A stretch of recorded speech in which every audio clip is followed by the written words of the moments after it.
খাবারটা খাইয়ালাম, খাইতে খাইতে আপা উনি চলে আসবে। ওকে আসেন।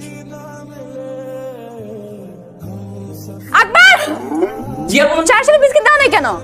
শুরুতেই গলদ। প্রথম দিন এসে আমার বই নষ্ট করে ফেলেন, এখন কি পড়বো? Sorry, extremely sorry. সরি বললেই সবকিছু সলভ হয়ে যায়, এত ইজি। আচ্ছা আমি পরিষ্কার করে দিই। পরিষ্কার করা তো আপনার কাজ না। আকবর, জি আপা। যা পড়ান। এখন কি করব? পড়াবেন? হ্যাঁ ঠিক আছে। স্যার, আজকে আমার পড়ার মুড নাই, আপনি চলে যান। কোথায় গেছে মুড? মানে কতক্ষণে ফিরতে পারে মনে হয়? মুড আর আজকে আর আসবে না। আজকে আর আসবেই না? কি হলো, বসে আছেন কেন? যান। হ্যাঁ যাই, না হলে আকবরের মতো আমার নাম ধরে ডাক দিবে আবার। আসি। আচ্ছা, তোর নতুন স্টুডেন্টের খবর কি? ভালো না, মনে হয় না স্টুডেন্টের বেশি দিন পড়াইতে পারবো। কেন? 2 দিন হয়ে গেছে, এখনো বই খুলতে পারি নাই। এটা পড়তেই চায় না, পিচ্ছি কিন্তু ধান না মরিচের মতো। কথার কি জাজ ওরে বাবা। আপনি 6 মিনিট 37 সেকেন্ডস লেট। 6 মিনিট কত সেকেন্ড? 6 minute 37 seconds. ঘড়িটার ব্যাটারি নষ্ট হয়ে গেছে তো তাই। ঘড়ির সাথে লেট হওয়ার কানেকশন কি? না না, ঘড়ির সাথে লেট হওয়ার কোনো কানেকশন নেই, বাসের সাথে আছে। আমি বাসে করে আসি তো ট্রাফিক জ্যাম ছিল। বাসে? আপনার গাড়ি নেই?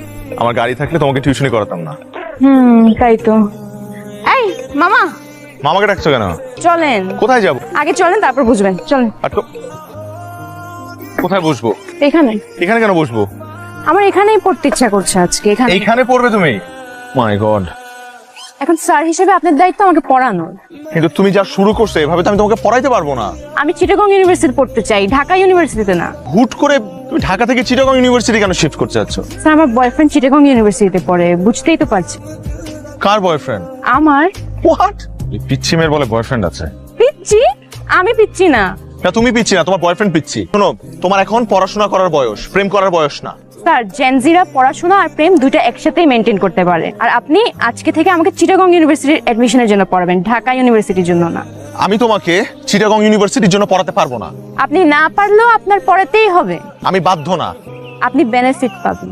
ছি রা, আমি তোমার স্যার। স্যার, অন্য কিছু ভাববেন না, আমি আপনাকে টাকা বাড়িয়ে দিব। পিচ্ছি মেয়ে আমাকে টাকার লোভ দেখাচ্ছে।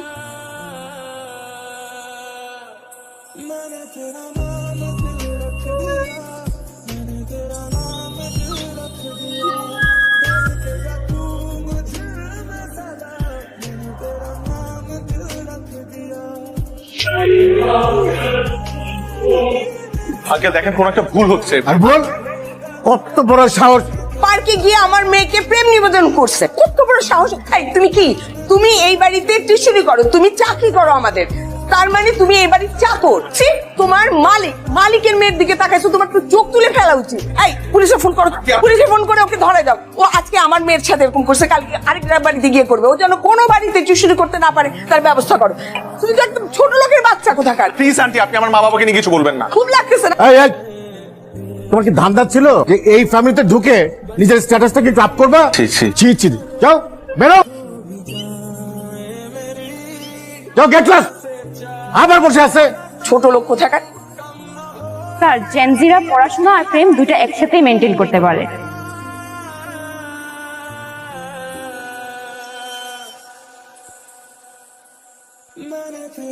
ম্যাডাম, আপনি কার কাছে যাবেন? আমি রিফাত স্যারের কাছে যাব।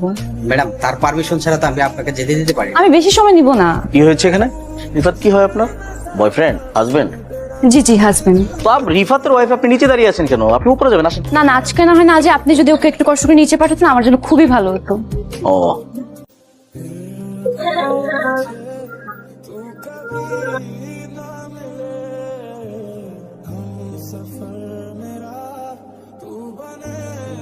কি সমস্যা আপনার? সমস্যা কি আপনার? আমাকে ফলো করতে করতে আমার অফিস পর্যন্ত চলে আসছেন, এখানে এসে সিন ক্রিয়েট করছেন কেন? প্রবলেম কি আপনার? I remember everything. এটা আমার কাজের জায়গা। এখানে এসে আপনি মিথ্যা কথা বলছেন, you are my wife, you are not my wife. আপনার সাথে আমার কোনো ধরনের সম্পর্ক নেই। আপনি আমার স্টুডেন্ট ছিলেন, দ্যাটস ইট। আগেও একবার আমার ক্ষতি করার চেষ্টা করেছিলেন, এখনো আবার ক্ষতি করার চেষ্টা করছেন। ওয়াই? আমি আপনার সাথে কোনো অন্যায় করেছি? কোনো কুপ্রস্তাব দিয়েছিলাম আপনাকে? না, দেইনি। কিন্তু আপনি উল্টা আমার ক্ষতি করার চেষ্টা করেছেন। আমার শুনতে হয়েছে আপনার মায়ের কাছ থেকে যে আমার ফ্যামিলি খারাপ, আমার বাবা মা খারাপ। সেদিন আমি কিচ্ছু বলি না, শুধুমাত্র আপনার দিকে তাকিয়ে, কারণ আমার মনে হচ্ছে আপনি ছোট মানুষ, আপনি হয়তো বা না বুঝে এই কাজটা করে ফেলেছেন, বাট নট এনিমোর। আমি এটা ছেড়ে আসছি, এখন আমি একটা নতুন লাইফ লিড করছি। প্লিজ এখানে আমাকে ডিস্টার্ব করবেন না। আমি কখনো আপনার সাথে আর দেখা করতে চাই না, কথা বলতে চাই না। প্লিজ দয়া করে আপনার এই চেহারাটা আমাকে কখনো আর দেখাবেন না। মনে থাকে যেন আপনার, কখনো আমি আর কখনো আপনার এই চেহারা দেখতে চাই না। তুই আর রিফাত নাকি পার্কে গেছিলি? কে বললো বাবা? আমাদের ড্রাইভার রফিক। কেন গেছিলি বল? এই যে চুপ করে আছে, কি গেছিলি কেন বল না? স্যার আমাকে পার্কে নিয়ে গিয়ে প্রপোজ করেছিল।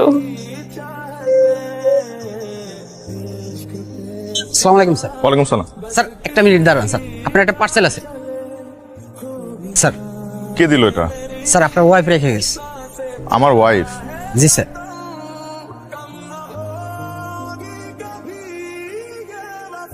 আপনি 6 মিনিট 37 সেকেন্ডস লেট। 6 মিনিট কত সেকেন্ড? 6 minute 37 seconds. আপনার তো 5টা আসার কথা। ঘড়িটার ব্যাটারি নষ্ট হয়ে গেছে তো তাই।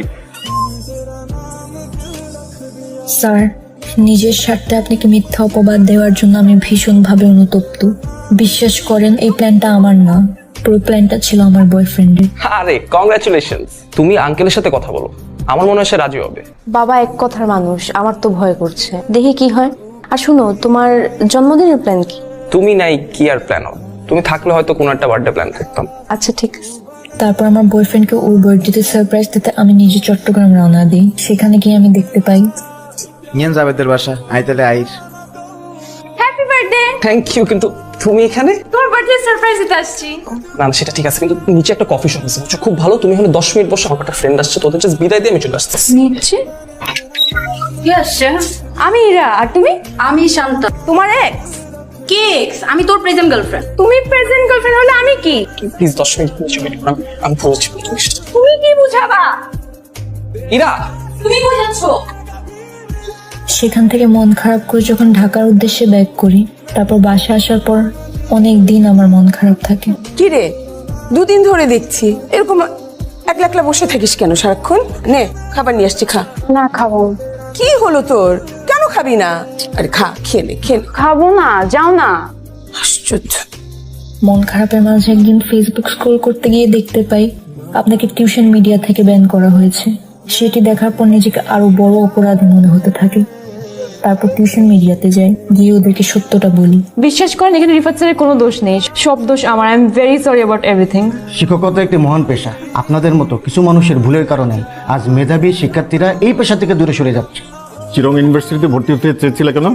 আমার অনেক ইচ্ছা ছিল চিটাগং ইউনিভার্সিটিতে পড়ার। তো আমাদের বলিসনি কেন? আমি অনেকবার ট্রাই করেছি বলার, কিন্তু তোমরা তো কখনো বুঝোনি। তাই বলে রিফাতের নামে একটা মিথ্যা অপবাদ দিয়ে ওকে ছোট করবা? তুমি জানো রিফাতকে যে এজেন্সি থেকে আমরা হায়ার করছিলাম তারা ফোন করে আমাকে অপমান করছে, বারবার জানতে যাচ্ছে রিজনটা।